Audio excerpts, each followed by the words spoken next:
Yes, welcome back to the channel, and I want to welcome you all to my very first episode of Unfiltered Talk with Henrik Larsson, your Eurovision gay auntie, where we talk about the latest scoop, the gossip, and everything that surrounds Melfest, Eurovision, national selection, artists, controversies, and hot topics.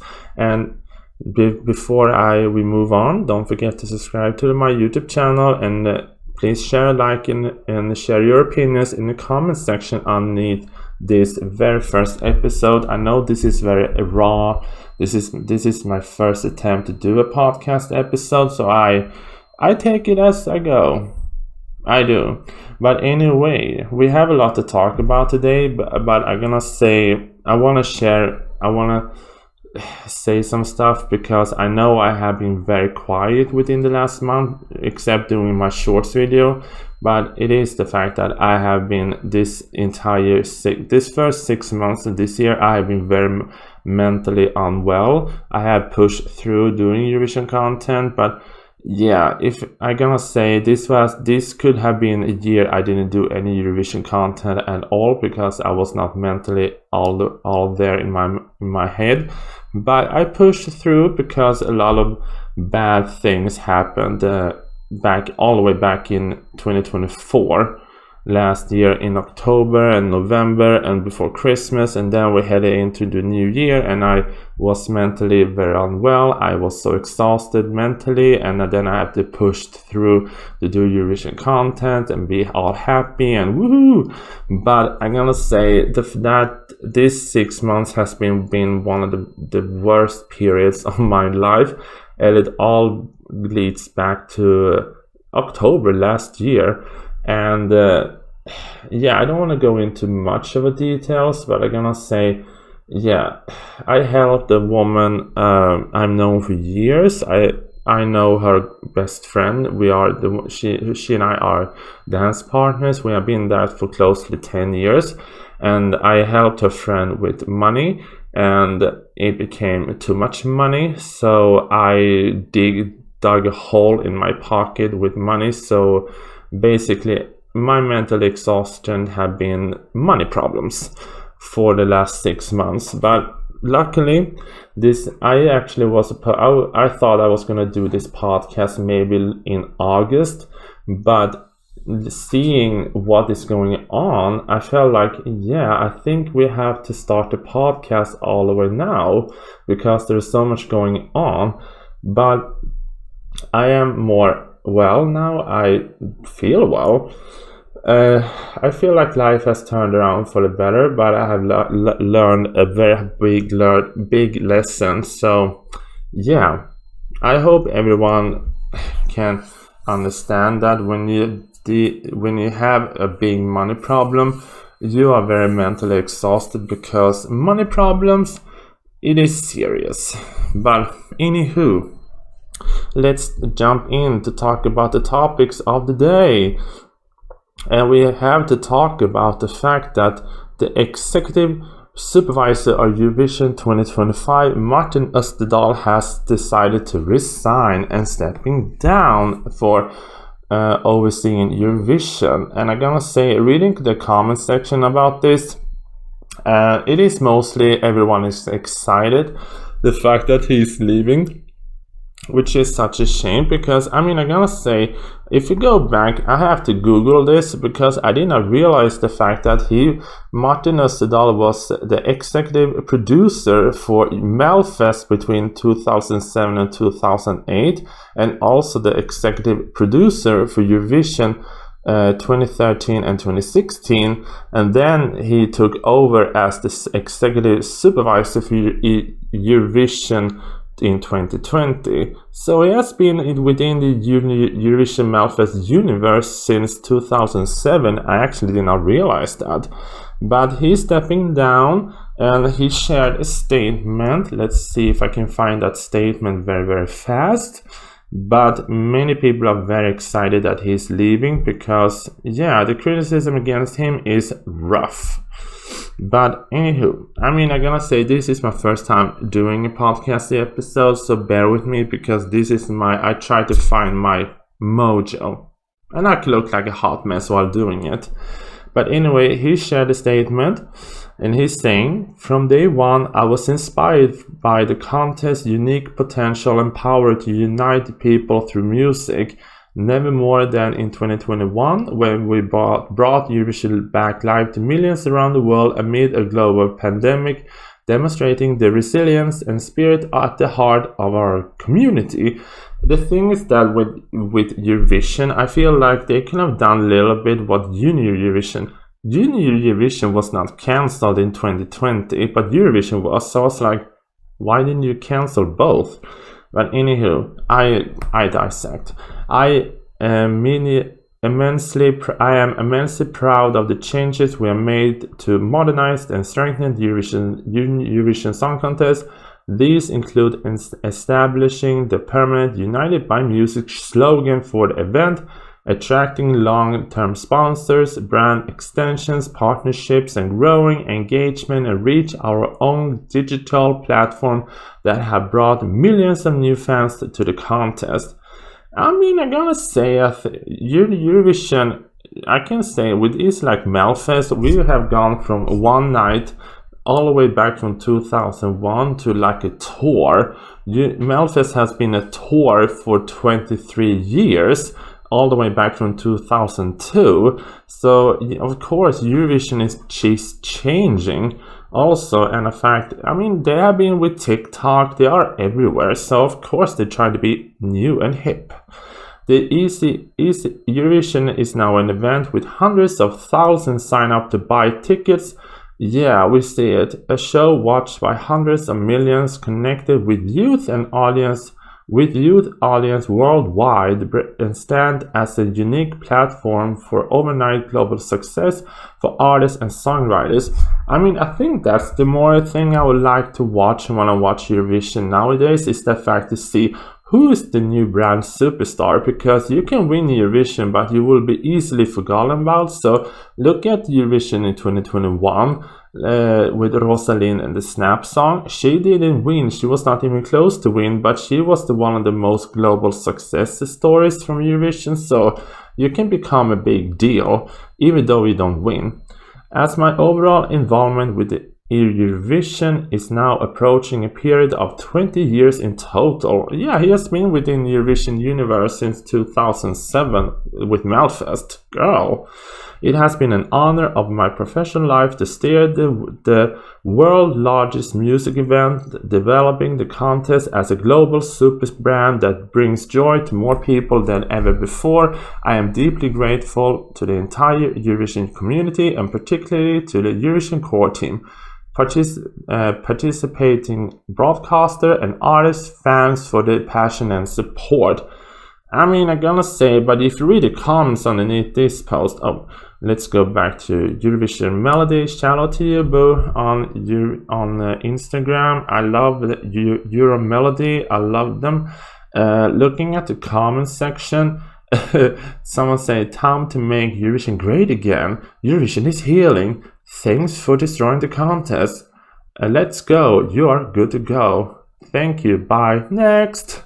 So yeah, I mean, I'm gonna say, and here is someone saying, "Not him being proud of the worst thing that has to Eurovision recently. We want a slogan every year. We don't need long-term sponsors as it is ruining the show." Literally, Martin, no one gives a statement from the worst executive this contest has ever had. Oof. Ruining it, absolutely destroy it, completely disgraceful how you lined your pockets. Girl, people are mad about Martin Österdahl. I mean, I'm gonna say, I think many people, the thing is that when people are criticizing Eurovision, it feels like they are criticizing him, because Martin Österdahl became the face of Eurovision a little bit. And if you Google it, Martin Österdahl has faced significant criticism in recent years, particularly, I think everything is going back to 2024.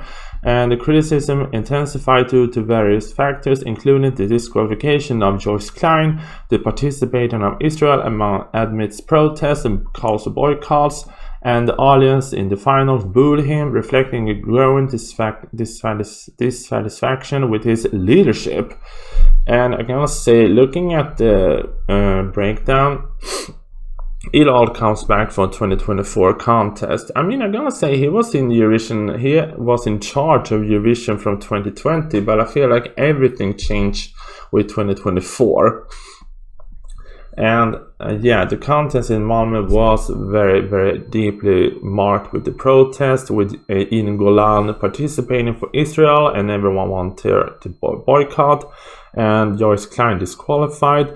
But I feel like it is a little bit unfair to lay that on Martin Österdahl. If Joyce Klein, we now know they have dropped the case, but it is not Martin Österdahl's fault that Joyce Klein got himself disqualified. He did not act correctly, but anyway, we have here what he said.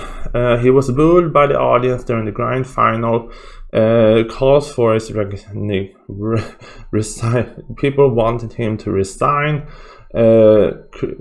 Leadership concerns. Critics questioning his leadership style and decision making, particularly regarding the handling on controversies surrounding the contest. And the contest has also faced financial challenge with added pressure on Österdahl in the debut. I mean, I gotta say, Eurovision is expensive, and I don't know who is to blame for the fact that Eurovision has become so more expensive. It is the fact, maybe it is a little bit like every country wants to showcase how great the contest is, but I also gonna blame it a little bit on the fans, because I think when the fans come to Eurovision City each year, they want to have the best of the best, creme de la creme of Eurovision opportunities to enjoy themselves. I think after Russia back in 2009 with Moscow, I think that is not the most expensive Eurovision. I know that was Azerbaijan and Baku, but I think after that, I think many people are expecting greatness and more stuff. So handling Eurovision, it is expensive. So sometimes I don't blame countries that don't want to win. But yeah, Martin Österdahl is leaving Eurovision, so many people can be happy now, and we are now heading towards a new leadership. But I'm gonna say, as the following Swede, I'm gonna say thank you for your service, honey, and I wish you the best. And let's see what you're gonna do after this. I have no idea what's gonna do next, but he is a TV producer, author, and executive producer, so he will have gigs, he will have jobs. So yeah, we can now put Martin Österdahl, that era, to rest. But anyway, this is my first episode talking about all of this, so yeah, I'm at this moment I feel very like I'm not very comfortable yet talking to myself and talking to you guys and talking about stuff, but we have to talk about what the hell happened with Azelia Banks and she's attacking Loreen, because I'm gonna give a shout out to the Instagram account Eurovision on Instagram. They are amazing. They give us the latest content, they gave us the tea, they gave us everything, darling. So yeah, Azelia Banks, the very controversial rapper, I'm gonna say the only time I've ever heard her name, it is the fact, if anyone of y'all have watched Wendy Williams, the talk show, I know she has talked about Azelia Banks on the show, but I remember when she was when Azelia Banks was in a fight with Lana Del Rey. That's the only time I've heard anything about Azelia Banks. It is when she's in a fight with other people. Girl, relax. But anyway, according to Eurovision Net, after being dropped by Milkshake Festival, Azelia Banks has attacked the two-time Eurovision winner through social media post. But I'm gonna say, if they drop you, How is this? It feels like I'm watching India Farah and Derek Barry on Drag Race. How is this your fault when it is the festival who drops you, girl? Let's see here. Azelia Banks was initially announced in the lineup for Amsterdam's electronic queer inclusive milkshake festival. Why do I think this was in Australia? Anywho, only 2 days after the announcement, she was dropped from the show after publicly outcried for previous anti-LGBTQ plus she was dropped after previous anti-LGBTYQ plus commentary. And although Azelia Banks herself is identified as queer, she has posted and attacked other members of the community. Girl, initially the Milkshake Festival organizer promised Azelia would serving, so what Malta said, serving cunt. But social media was flooded by comments. Fans felt like Banks' appearances didn't align with the festival's queer inclusive approach. So basically the fans was like, no thank you, we don't want Azelia Banks here. So how is this Loreen's fault? And after pressure, the Milkshake Festival announced that Azelia would be dropped. Sorry. In a statement, it is clear to us that we made a mistake in that we have overlooked initial information. We sincerely apologize for this. The safety of our visitors, our team, the artists and crew will always be our main priority. Furthermore, we will access our initial social media response for learning and improvements. So this is the thing. What on earth has Loreen to do with this? Because after this drama, Loreen was announced as the artist for the festival after Azelia Banks was dropped. So Loreen was basically the replacement. And Azelia Banks took to Twitter, formerly known as X, on June 20. Girl, I need something to drink. I have a Wolverine Ice Blast drink here. I love those. Yes. Anywho, Azelia Banks posted on X. Also in a moment of what the LFMO, Milkshake Festival cancelled my performance because some ugly non-binary on TikTok made a video citing me and hate speech and that need for inclusivity. They are lying. They absolutely do not care that an adult female rapper uses profanity. Then they get blasted for connections to KKR, a Jewish American asset fund apparently investigating in Israeli defense companies, just to end up choosing some weird Claes Olsson version of yes-looking loser B from Eurovision. Okay, who is staunchly anti-Semitic, even going so far as to refuse giving Israel the trophy.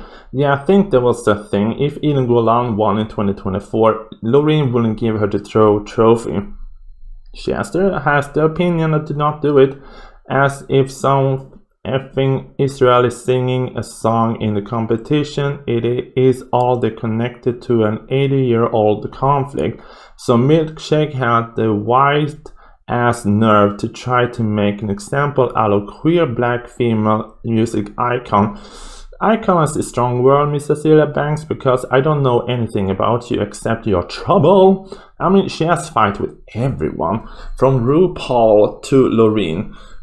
She's fight with everyone.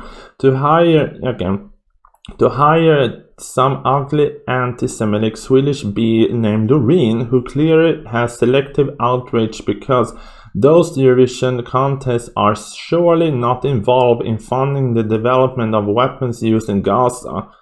Okay, she should remain consistent with her outrage, drop of Milkshake Festival since they are connected to KKR, and go apologize to those Israeli Eurovision contestants. Okay, the way this shit is exposing everyone's effing The desperation is effing comedy. Miss thing. She's trying to reel Loreen, but it comes off very odd. But okay. Anyway, and she also said on June 21st, I feel bad that the Loreen girl thinks she's like important enough to be the focus, but the focus is really on Superstruct. The focus is now feel flimsy all over. Free Palestine activism is as being anti-Semitic towards Israel at Eurovision because some non-existent connection those contestants have to war via just being Israeli, to then turn around and use your body and your music to generate profits for KKR and company actively investing in Israeli defense companies. Miss Azelia Banks is coming for blood. The main focus is the Superstruct deciding that in 2018 use of a word tranny by an icon warrant condemnation and reputational damage, and the implication that explicit anti-Semitic is somehow okay since it is trendy to be anti-Semitic right now. LFMO. That's all. You're still not the factor here, sis. Yeah, you sure is ugly, but I'm a giant and certainly aiming way above your head. Sorry for misunderstanding. Girl. Yeah. But they're gonna say, as Aussie Vision are saying that Miss Azelia Banks' attacks on artists is nothing new. She has fallouts with artists, journalists, fans over the years. This repeated conflict has made Banks controversial in pop culture and overshadowing her musical work. I think they said it on the Wendy Williams show once because they're claiming the fact that she is a very talented singer, but the fact that her bad attitude and her controversial conflicts makes her unlikable and it overshadows her work. And it is such a shame that your attitude will overshadow your work, because this, I was like, why is Azelia Banks attacking Loreen when it was the festival who kicked her out of the festival because the fans didn't enjoy her being there. So again, Miss Azelia Banks, how is this Loreen's fault? No, take responsibility for your goddamn action, girl. I need to do a vape here.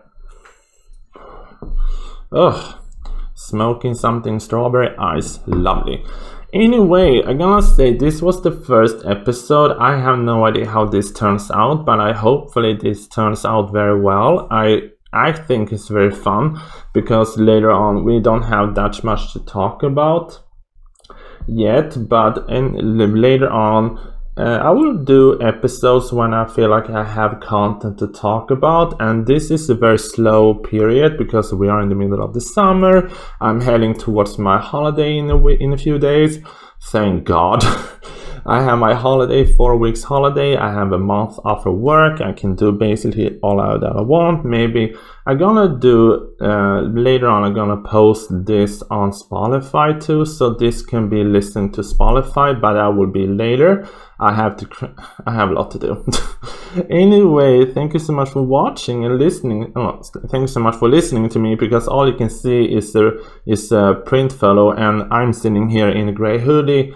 I need to shave, looking like a hot mess. My hair is a mess. Everything is a mess. But anywho, it is 10 in the morning here in Sweden. It is June 28th, and I hope you enjoyed the very first episode with me, with Unfiltered Talk with Henrik Larsson.